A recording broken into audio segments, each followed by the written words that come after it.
আসসালামু আলাইকুম ওয়া রাহমাতুল্লাহি ওয়া বারাকাতুহু। প্রিয় বন্ধুগণ, আশা করছি আপনারা সকলেই ভালো আছেন।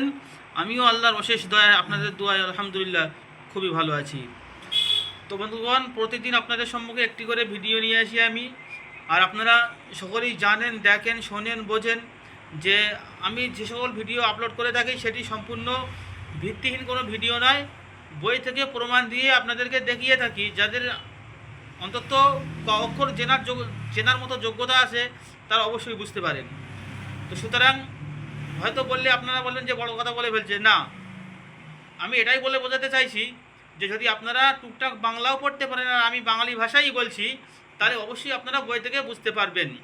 তো সেজন্যই আজকে একটি গুরুত্বপূর্ণ ভিডিও নিয়ে আপনাদের সম্মুখে হাজির হয়েছে। দেখুন, আমাদের সমাজে অনেক ছেলেরা রয়েছে যাদের অনেক কারণবশত যৌন ক্ষমতাকে হারিয়ে ফেলে। সুতরাং তার ব্যক্তিগত কিছু দোষ ত্রুটি থাকতে পারে, বা কেউ কোনো জাদু টোনা করে শত্রুতা করে ক্ষতি করতে পারে, এবং আপনার শারীরিক দিক দিয়ে কোনো অসুস্থতাও হতে পারে। তো সে বিষয়ে আপনাদের সম্মুখে আলোচনা করব যে আপনার যৌন ক্ষমতাকে আপনি কিভাবে ফিরিয়ে পাবেন। তো সে বিষয়ে যদি বলতে হয়, এতটুকুন আপনাদেরকে আমি বলবো। দেখুন, এখানে স্পষ্ট ভাষায় বাংলা ভাষায় জল করে লেখা রয়েছে, আপনারা পড়তেই পাচ্ছেন। পুরুষত্বহীন হারিয়ে গেলে তাহা ফিরিয়ে পাওয়ার তদবির। তো যদি কারোর এরকম সমস্যা থেকে থাকে তারা অবশ্যই মনোযোগ সহকারে ভিডিওটা দেখবেন। এবং আপনারা সকলেই জানেন আমাদের চেম্বারটা হচ্ছে দক্ষিণ চব্বিশ পরগনার ভাঙড়ের সাতুরিয়া গ্রামে। তো এই পার্শ্বস্থ এলাকায় যারা কেউ যদি কাজ করতে চান বা করাতে চান, তারা আমাদের চেম্বারে এসে যোগাযোগ করবেন। এবং যদি আপনাদের সেরকম সমস্যা আমরা বুঝি, আপনাদের সমস্যা আমাদের সঙ্গে শেয়ার করবেন, বলবেন। সেক্ষেত্রে আমরা জেনে বুঝে দেখে যদি ওখানে গিয়ে কাজ করার মতো হয়, আপনাদেরকে বাড়ি গিয়ে কাজ করে দিয়ে আসবো।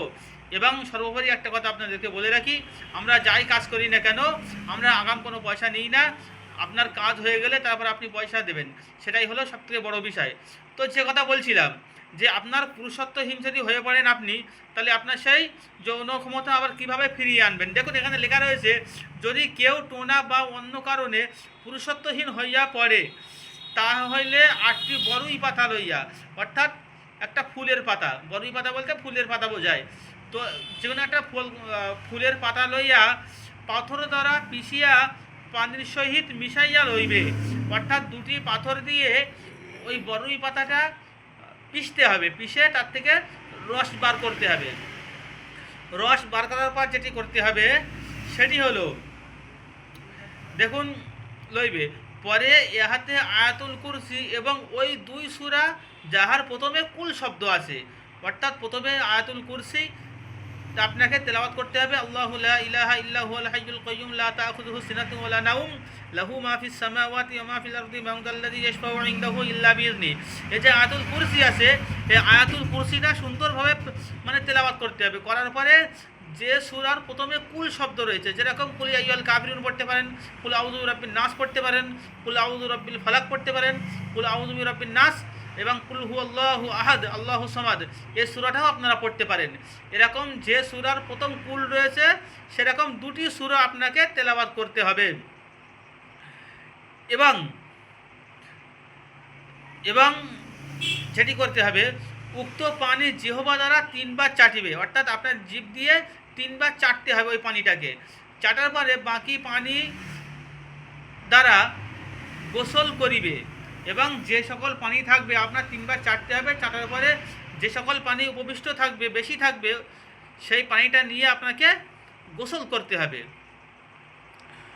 অথবা নিম্নলিখিত আয়াত কোনো কাঁচের বর্তনের লিখিয়া ইহা ধৌত করিয়া পান করাইবে। অর্থাৎ কোনো কাঁচের পাত্র, বয়ম জাতীয় কোনো জিনিসে আপনাকে এই আয়াতটা লিখতে হবে। লেখার পরে তাতে পানি ভর্তি করে আপনাকে খেতে হবে। ইনশাআল্লাহ দেখবেন কোরআন শরীফের আয়াতের ওসিলাতে, কোরআন শরীফের আয়াতের বাবারকতে অবশ্যই 100% গ্যারান্টি দিয়ে আমি বলতে পারি যে আপনাদের যৌন ক্ষমতাকে আবার আগের তুলনায় আরও বেড়ে যাবে এবং আপনার পুরোপুরি ক্ষমতা আপনি ফিরে পাবেন, কোনো সন্দেহ নেই ইনশাআল্লাহ। তো বন্ধুগণ, যারা আমাদের পার্শ্ববর্তী এলাকায় আছেন অবশ্যই আপনারা আমাদের সঙ্গে যোগাযোগ করতে পারেন। স্ক্রিনে দেওয়া নাম্বার থাকবে, যোগাযোগ করবেন এবং ভিডিওটা অন্যের মাঝে আরও ছড়িয়ে দেবেন, যাতে করে মানুষ সঠিক রাস্তার দিশাটুকু অন্তত পায়। কারণ বর্তমান সময়ে অনেক কিছুই সমস্যা চলছে, মানুষ অনেক বিভ্রান্তর মধ্যে ভিতরে মানে পড়ে আছে। সেজন্যই আপনাদেরকে বলবো আপনারা ভিডিওটাকে শেয়ার করবেন যাতে মানুষ সঠিক রাস্তার দিশাটুকু পান অন্তত। এই পর্যন্ত বলে আজকে ভিডিও শেষ করছি। আসসালামু আলাইকুম ওয়া রাহমাতুল্লাহি ওয়া বারাকাতুহু।